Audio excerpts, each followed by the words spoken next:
Hello friends. Part one में हमने GST amnesty scheme के एलिजिबिलिटी क्राइटेरिया और डिफरेंट सिनेरियोज में क्या क्लैरिफिकेशंस है हमने वो डिस्कस की। अब हम पार्ट टू में डिस्कस करेंगे procedure for payment of tax and for filing the application for amnesty scheme. Friends, जैसे कि हमने एलिजिबिलिटी क्राइटेरिया का एक one of the condition discuss की थी कि एमनेस्टी स्कीम ऑप्ट करने के लिए आपको फुल अमाउंट ऑफ टैक्स 31 मार्च 2025 से पहले पे करना है। तो फ्रेंड्स, अगर आपका केस शोकोज नोटिस स्टेज पे है तो आपको डीआरसी 03 से पेमेंट करनी है।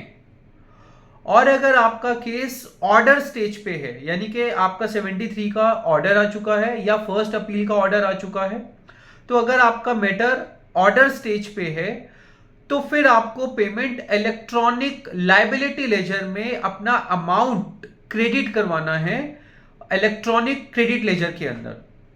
और अगर आपने टैक्स ऑलरेडी डीआरसी 03 से पे कर रखा है ऑर्डर स्टेज के अंदर, तो फिर आपको डीआरसी 03A फाइल करना है पहले, ताकि आप उस डीआरसी 03 के थ्रू अपना पेमेंट ऑर्डर के साथ लिंक कर सकें और अपने इलेक्ट्रॉनिक लायबिलिटी लेजर को क्रेडिट कर सकें।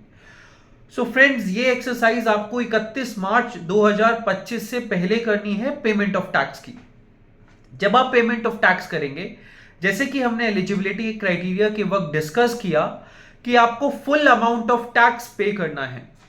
और अगर आपके शोकोज नोटिस या आपके ऑर्डर में एरियनियस रिफंड का मैटर भी इन्वॉल्व है, तो आपको एरियनियस रिफंड का भी फुल अमाउंट ऑफ टैक्स पे करना है।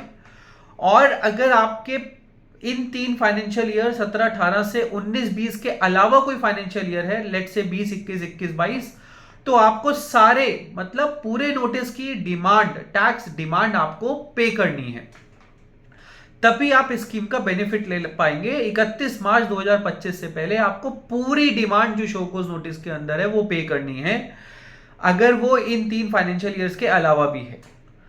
अब फ्रेंड्स, हमने जैसे एलिजिबिलिटी क्राइटेरिया के अंदर ये डिस्कस किया था कि अगर आपका शोकोज नोटिस में ये तीन फाइनेंशियल ईयर के अलावा दो फाइनेंशियल ईयर्स और इन्वॉल्व है, 21-22 और 22-23, तो आपको उसके इंटरेस्ट और पेनल्टी का वेवर नहीं मिलेगा।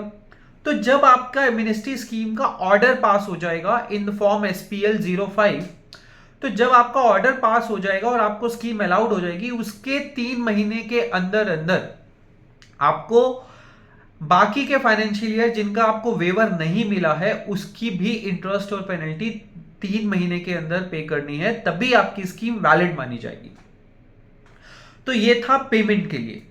अब डिस्कस करते हैं कि इसकी एप्लीकेशन कैसे फाइल करनी है एमनेस्टी स्कीम ऑप्ट करने के लिए।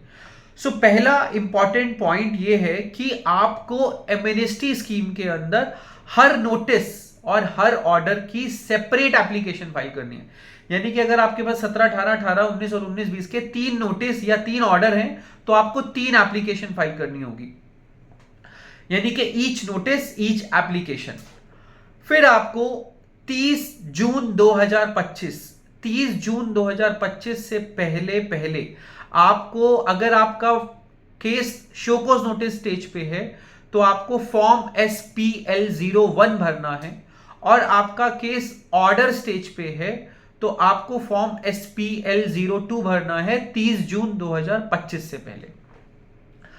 अब हमने एक सिनेरियो डिस्कस किया था कि आपका नोटिस या आपका ऑर्डर सेक्शन 74 में इशू हुआ था और फ्यूचर में जाके वो 73 में कन्वर्ट हो जाता है, तो आपको 6 महीने के अंदर अंदर टैक्स भी पे करना है जब आपका 73 का ऑर्डर पास होगा, और 6 महीने के अंदर अंदर आपको एप्लीकेशन भी फाइल करनी है SPL फॉर्म 02 के अंदर।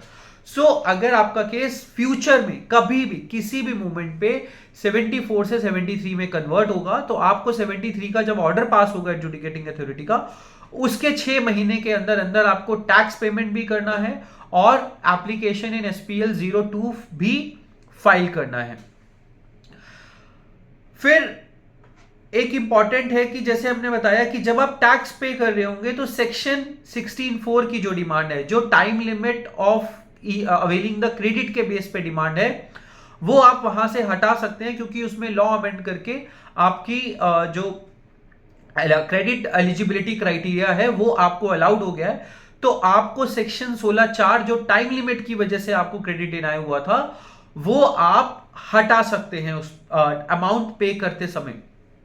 एक बहुत इंपॉर्टेंट फैक्टर है, जैसे हमने डिस्कस किया कि स्कीम ऑप्ट करने के लिए एक कंडीशन थी कि आपको अपनी अपील विड्रॉ करनी पड़ेगी, आपको रिट पिटीशन विड्रॉ करनी पड़ेगी, आपको अपनी एसएलपी विड्रॉ करनी पड़ेगी।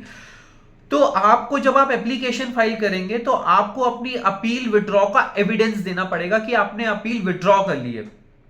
दोस्तों ये पॉसिबल है कि आप जब एप्लीकेशन फाइल कर रहे हो तब तक आपके पास कंसर्न अथॉरिटी या कोर्ट का विड्रॉल ऑर्डर ना आए। आपने एप्लीकेशन फाइल की और बट कोर्ट ने अभी आपको ऑर्डर पास नहीं किया for withdrawal of the appeal और द रिट पिटीशन और एसएलपी।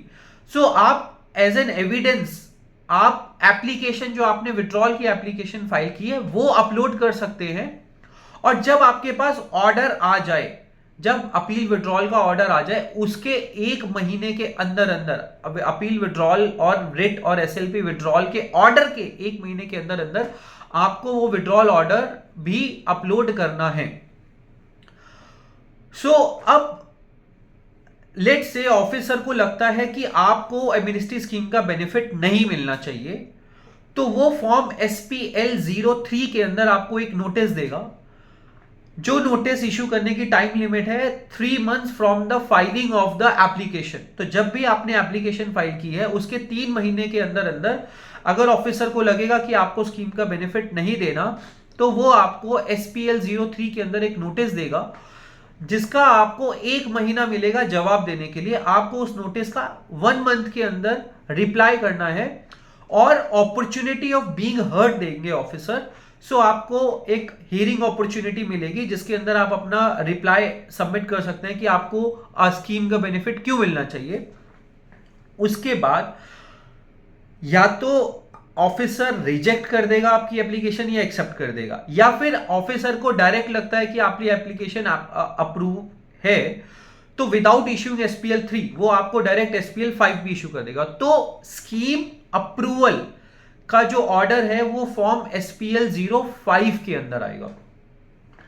अब वो SPL 05 के अंदर जब आपका ऑर्डर आएगा, उस ऑर्डर को पास करने की भी टाइम लिमिट है। वो ऑर्डर आपको पास करना है ऑफिसर को या तो 3 महीने एप्लीकेशन फाइल करने की, जैसे आपने स्कीम की एप्लीकेशन फाइल की SPL 1 और 2 में, तो आपको मिलेगा कि आपने वो स्कीम कब 3 महीने के अंदर अंदर आपको वो स्कीम का ऑर्डर पास करना है। उसके बाद अगर मान लीजिए आपको SPL 03 के अंदर स्कीम रिजेक्शन का ऑर्डर पास हुआ है, तो स्कीम रिजेक्शन के नोटिस इशू करने के बाद जब आपने रिप्लाई फाइल किया और रिप्लाई के 3 महीने के अंदर अंदर आपको ऑर्डर पास करना है, और अगर एसएससी ने रिप्लाई फाइल नहीं किया है तो आपको नोटिस इशू करने के 4 महीने के अंदर अंदर ऑर्डर पास करना है। और अगर SPL 05 आपका 3 महीने from the date of filing application और 3 months from the receiving of reply of SPL 03 और 4 months from the issuance of SPL 3, जो भी केस बनता है, अगर ये पीरियड के अंदर आपका ऑर्डर पास नहीं हुआ तो ये मान लिया जाएगा कि आपके केस में ऑर्डर पास हो गया है स्कीम एक्सेप्टेंस का।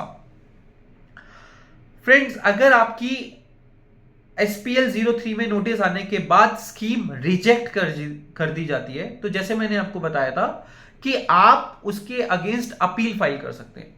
और अगर अपीलेट अथॉरिटी ये बोल देती है कि आपको स्कीम का बेनिफिट मिलना चाहिए, तो आपको स्कीम अप्रूवल का ऑर्डर फॉर्म SPL 06 में इश्यू हो जाएगा। सो ये था क्राइटेरिया फॉर द एलिजिबिलिटी। और अगर ऑफिसर आपकी अपील रिजेक्ट कर देता है या फिर आपकी स्कीम रिजेक्ट हो जाती है, तो आपको SPL 07 के अंदर ऑर्डर आएगा और आपकी स्कीम रिजेक्ट होने के बाद आपको आपकी जो अपील है वो रीस्टोर कर दी जाएगी। और लेट से आपने एप्लीकेशन रिजेक्ट होने के बाद अपील फाइल की और उस अपील फाइल करने के बाद भी आपकी एप्लीकेशन रिजेक्ट कर दी जाएगी, तो भी आपकी जो पुरानी अपील है, जो मैरिट्स पे आप आर्ग्यू कर रहे थे, वो रीस्टोर कर दी जाएगी। ऐसा नहीं है कि आपकी अपील रिजेक्ट हो गई तो आपकी जो अपीलेट रेमेडी है, जो आपने अपील विड्रॉ की थी, रिट विड्रॉ की थी, एसएलपी विड्रॉ की थी, उसकी अपॉर्चुनिटी आपकी चली जाएगी। तो आपकी अपील्स रीस्टोर कर दी जाएंगी इन केस आपकी अपील रिजेक्ट हो जाती है। फ्रेंड्स, ये था procedure for filing the amnesty scheme, और हमने इसके पार्ट 1 में डिटेल्ड एलिजिबिलिटी क्राइटेरिया और डिफरेंट सिचुएशंस में क्या क्या हो सकता है उसकी क्लैरिफिकेशंस के ऊपर हमने डिस्कशन किया है। वो आप पार्ट 1 में देख सकते हैं। Thanks for watching this video.